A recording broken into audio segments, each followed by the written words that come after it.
मैंने इसके लिए कथा सुनाई थी आपको बहुत पहले, फिर सुनाता हूं। निंदा चुगली करने का कितना बड़ा पाप है, मैं इसके लिए पूरी कथा सुना रहा हूं, छोटी सी 2-5 मिनट की। सुनो। एक राजा ने ब्राह्मणों का निमंत्रण किया।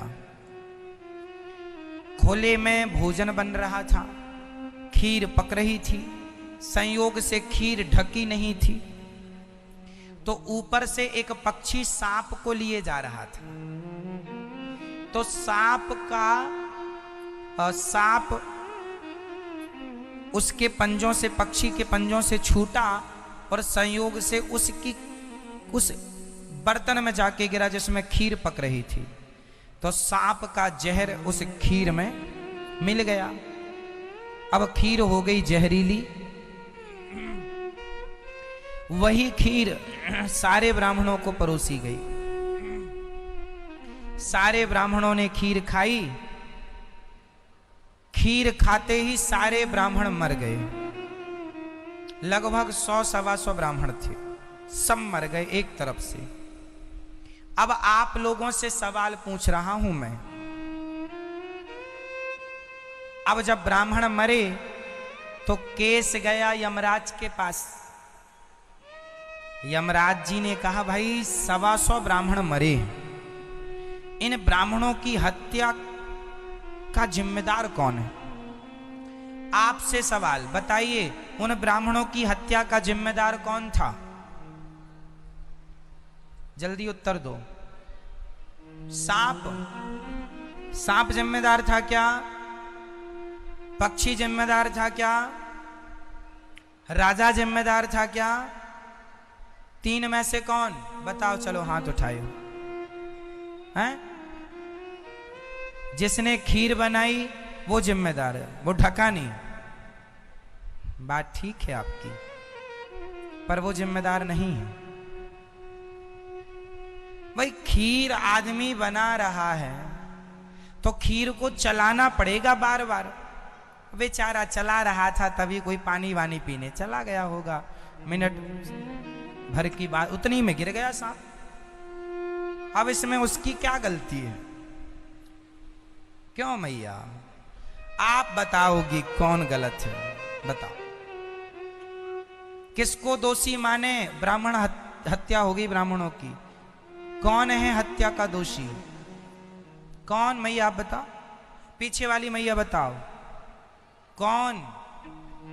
ओ लाल साड़ी वाली मैया, ओ मैया बताओ। आप बताओ, आप बता रही हो? हाँ हाँ, ये कथा हम बहुत पहले सुना चुके हैं। जिसने सुनी होगी उसको याद होगा। दोषी ना खीर बनाने वाला था, ना तो दोषी राजा था, क्योंकि राजा मारना तो चाहता नहीं था। दोषी सांप भी नहीं था, क्योंकि सांप के मुंह में जहर सांप ने नहीं भरा, वो प्राकृतिक सांप जहरीला होता है। और रही पक्षी की बात, तो पक्षी तो अपना भोजन लेके जा रहा था, सांप उसका भोजन है, तो वो तो अपने रास्ते जा रहा था और छूट गया। तो उसे थोड़ी पता था पक्षी को कि ये जाके खीर में ही गिरेगा। तो ना तो दोषी पक्षी था, ना तो सांप था, ना बनाने वाला, ना तो राजा। अब यमराज चक्कर में पड़े हैं कि अब न्याय कैसे हो। ये 125 पंडित जी मरे, इनकी हत्या किसके माथे रखी जाए? कोई तो दोषी है। तभी पूरे गांव में हल्ला हो गया। तभी यमराज वहां पर पता लगाने गए कि देखूं तो सही किसके माथे हत्या रखी जाए। यमराज सामान्य आदमी पंडित जी बन के गए। कुछ महिलाएं वहां खड़ी थी, तो पंडित जी ने पूछ लिया। यमराज पंडित जी बने थे। यमराज जी ने पूछा, अरे मैया आज हमारा भोजन कहाँ है? वो सुना था राजा के यहाँ बड़ा भंडारा, राजा के यहाँ भंडारा है, हम ब्राह्मण हैं, भोजन करने आए। तो सारे लोगों ने तो पंडित जी को रोका, महाराज वहां बड़ी अनहोनी हो गई है, आप मत जाइए, वहां बड़ा बुरा हो गया है, मत जाइए। सबने तो ऐसा कहा। सब एक मैया मिल गई, बड़ी पंचायत थी, होशियार। उनसे पूछा यमराज जी ने, क्यों हमें भोजन आज कहाँ करना था? वो राजा ने बुलाया था, राजा का घरवर कहाँ है? उस मैया ने कहा, पंडित जी वहां मत जाना, राजा बड़ा दुष्ट है। क्यों? सारे ब्राह्मणों को जहर दे के मार डाला उसने, सबको मार दिया। जरा पूछो इस मैया से, तू खड़ी थी वहां जब वो जहर मिला रहा था? तुझे कैसे पता कि जहर मिला रहा? लेकिन नहीं, होशियार बनना है। ओवर कॉन्फिडेंस नाश करता है। पंडित जी वहां मत जाओ, राजा खतरनाक है। 125 पंडित जी मारे गए हैं, आपको पता नहीं है? यमराज जी ने कहा, कैसे मर गए? अरे राजा जहर दे दिया सबको। यमराज जी बोले, 125 ब्राह्मणों की हत्या का दोषी कोई नहीं है, ये है चुगली करने वाली, पकड़ो इसको। 125 ब्राह्मणों की हत्या का पाप इसके माथे लगा, चल बुढ़िया चल, मैं यमराज हूं, चल।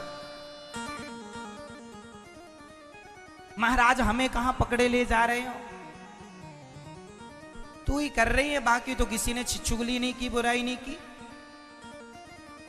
तू ही दावा कर रही है वो मार डाला। तूने देखा है? बिना देखे कैसे बोल रही है? और बोल रही है तो चल तू ही दोषी है। यमराज जी बोले, महाराज मैं क्यों दोषी? तुम दोषी इसलिए हो कि जो दूसरों में दोष देखता है वही सबसे बड़ा दोषी होता है। आप और किसी को दोष नजर नहीं आया राजा का, तुम्हें दोष नजर आया। कॉमन सेंस है। कोई अपने घर में भोजन के लिए किसी को बुला के थोड़ी जहर देगा? और तुम कह रही हो राजा ने मिलाया, तुम उसके दोष देख रही हो, दोषी तुम हो। चलो, तो जितनी चुगली करने वाली माताएं बैठी हैं, सुन रही हैं, निंदा चुगली, तुम ही सारे पाप की जिम्मेदार मानी जाओगी। यमराज जी तुम्हें ही, तुम्हारे खाते पे सबका पाप डाल देंगे, तुम ही सब पापिनी हो। फिर तुम्हारे वाले पाप अलग, ये वाले अलग। तो काहे पाप मोल लो? इसलिए किसी की बातें करने से कोई फायदा नहीं। समय मिले तो चर्चा भगवान की किया करो, अच्छी चर्चा किया करो, अच्छी बातें किया करो। किसी का क्या है, दूसरों का दुख देखकर दुखी हो जाना अच्छा है।